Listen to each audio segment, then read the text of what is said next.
dhacdooyinka tagto iyo taagan waxay leeyihiin suurado mataaneeya isu eekidooda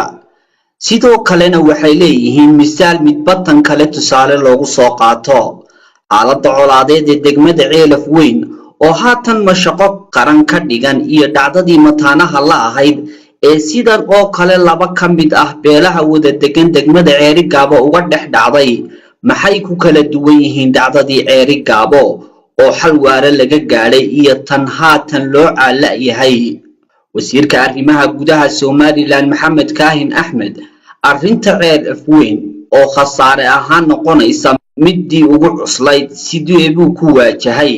sidoo kale dhacdadii Ceerigaabo kolka dhan kastaba laga eego tan maanta ka cuslayd ka cabsi badnayd kana adkayd sidee buu u waajahay una soo afjaray wasiirkii arrimaha gudaha Soomaaliland ee waqtigaasi Maxamed Nuur Caraale Duur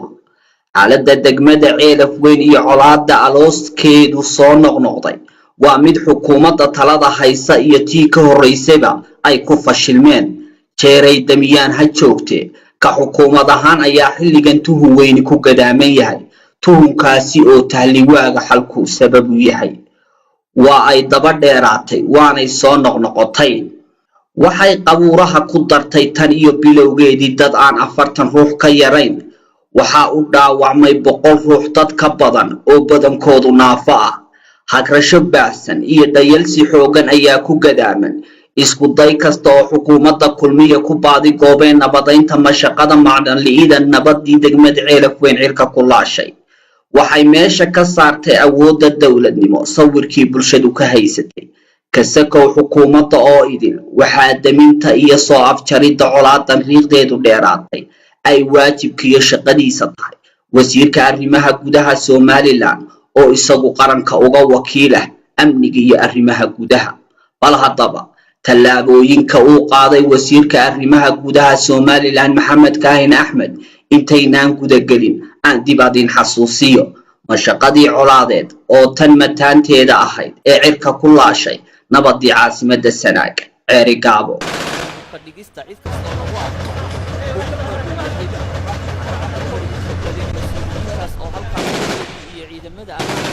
waxay ahaayeen maalmo qadhaadh oo magaalada dhexdeeda hadhka cadlays ugaarsado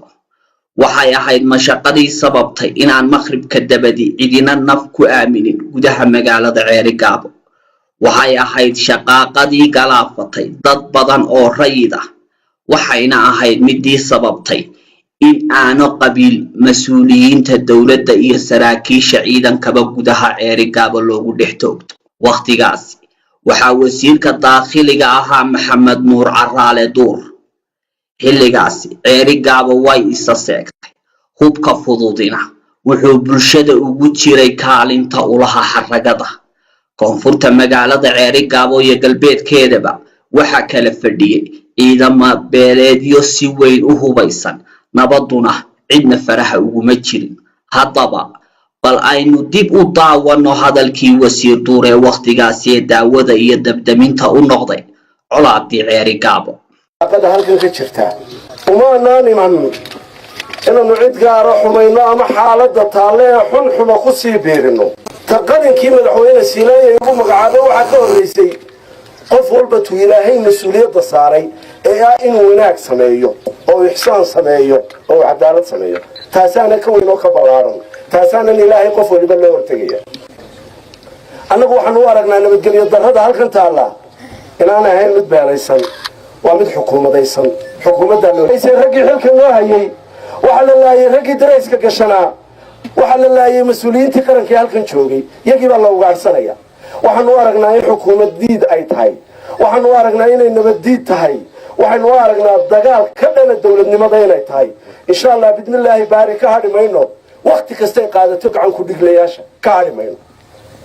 waxaanu sheegaynaa dadweynaha reer Ceerigaabo waa isku habsaanteen afar beelood baanu nahay baa tiraahan wallahi beel kaliyaati waa maxay beelnimada ka dhaxaysa ka Soomaaliland koonaheeda dega ee qaybinaysa dadka walaalaha halkan dega waxay beelnimada qaylinaysa yaa isku beela inta halkan degta isku beela inta halkan degta isku dana inta halkan degta isku walaala inta halkan degta dani ka dhaxaysa nagama dhaxayso qofka Soomaaliland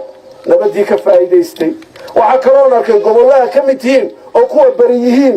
oo nabadgelyo darradii midhaheedii oo qadhaan cunaya waxaan tegay boorama 35,000 oo arday baa iskuullada ugu jiraan 3,500 jaamacadaha ugu jiraan nabadgelyadii bay ka faa'iideen waxaa hagay dadkoodii waxgaradkoodii baa nabad ku hagay siyaasigoodii baa nabad ku hagay odaygoodii baa nabad ku hagay aad baan ugu hambalyanay ma dagaalamo inanka yari waa been inan yar baa dagaalamaya inamada yaryari samada kama iman haddaan odaygu kula socon haddaan siyaasigu kula socon haddaan qurbajoogu lacagta soo dirayn inanka marka la buunbuuniyo dagaalamaya ha dhibaatadu dhex taallow qolo walayba warcad noo keen mas-uuliyadda nabadda cidna u dhiibi mayno cidna kala tashan mayno cid walayba soo tasho ama nabad noo keena ama colaad noo keena ama nabad noo keena ama colaad noo keena ciddii colaad go'aansata cudub qaran baan hayaan dagaal geliyo caaw oo nabadda ku dagaalamaysa oo dowladnimada ilaalinaysa oo kuwa maanta hareerahayga tubana intaasaan haya in kaloo leeg baan helayaa waayo idinku neef baa soo ururinaysaa xaggee wax ka doonaa odhanaysaa waxaan hayaa qaara neef loo soo ururinay oo hub loo keenay oo dalabkayga ku xidhan nabadda waa ku dagaalamaynaa maanta nabadda waa idinkula dagaalamaynaa nabaddarrada ragga weli cadhaysan ee ay wejigooda ka muuqato inay weli baahidii kabaano miirsada shaydaanka iska naara wataa magaaladii nimcadii ilaahay ka kufriday dabadeedna meel walba askari baan geliyey waxaan idinka codsanayaa intanu hawshaa ku jiro ninauna qori dabadda hala marin ciidamada qaranku waxay amar ku qabaan qofka qoriga sita qabta oo xidha qorigana ka qaada hadduu ku dagaalamo ku dila soo maqli maysaan ciidamada qaranku waxay amar ku qabtaan ninka nabadda diida ee isagoo sharciba qori suuqa la maraya amar waxa ku qabtaan inay dishaan ciidanka qaranku uu ka askariyeynaya annaguna waanu ku odaynaynaa walaalnimo siman baanu idinku qaabilaynaa waxa tabanaysaan baanu eegaynaa ciidanka qarankuna mas-uuliyadda inoo haya waxa weeye sugidda amniga oon gorgoortan lahayn sugidda amniga oo aan gorgoortan lahayn intan in ka badan haddii loo baahdana dalabkaygay ku xidhanta hadalkaasi fagaaraha uu wakhtigaasi ka jeeriyey wasiirka arrimaha gudaha duur kadib ciidanka qaranku nabadda gacanta ayay ku dhigeen waxa dhacday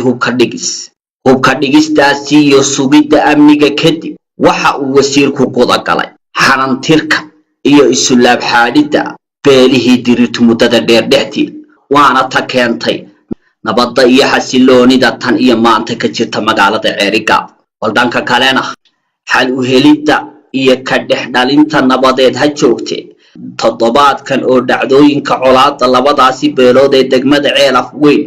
ka ahayd midii ugu foosha xumeyd ee taariikhda abid soo marta Somaliland horeysiyo dambaysaba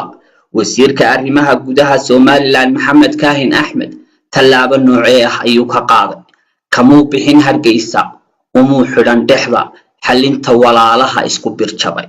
manuu muujin dareenka turjumaya ka dhab ahaanshaha hal xukuumad ahaan uu ku metelayo soo afjaridda colaadaasi hase yeeshee xafiiskiisa wasaaradda daakhiliga ayuu warbaahinta u mariyay hadal bulshadu ku macnaysay kelmadihii baaridka ahaa kana madhnaa ku dhaca iyo ka daacad ahaanshaha xaaladda meesha taal bal hadalkaasi wasiirkaahin aynu barbar dhigi doono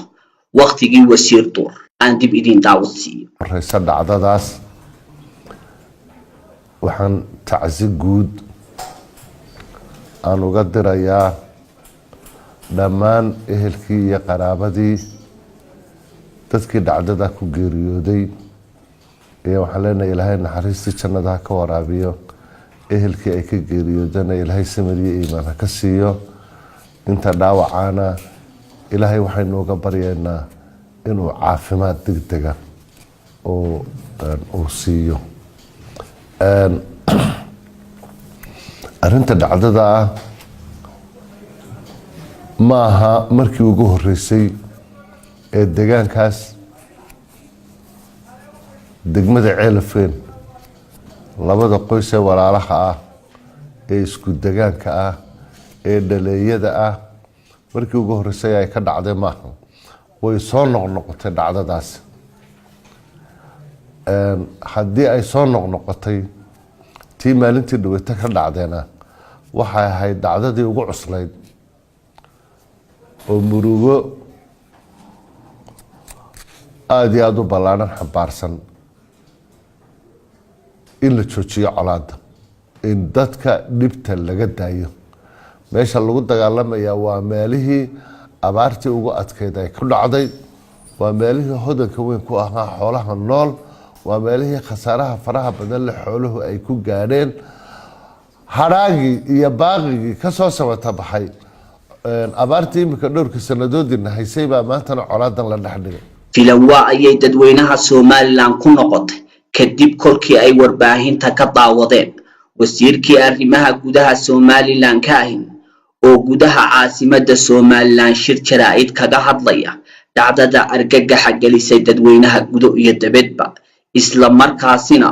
si aan xilkas loo arkaynin iyo baraadi uga hadlaya boogta amniga qaranka ku sii fidaysa Cabdirasaaq Teera Hargeysa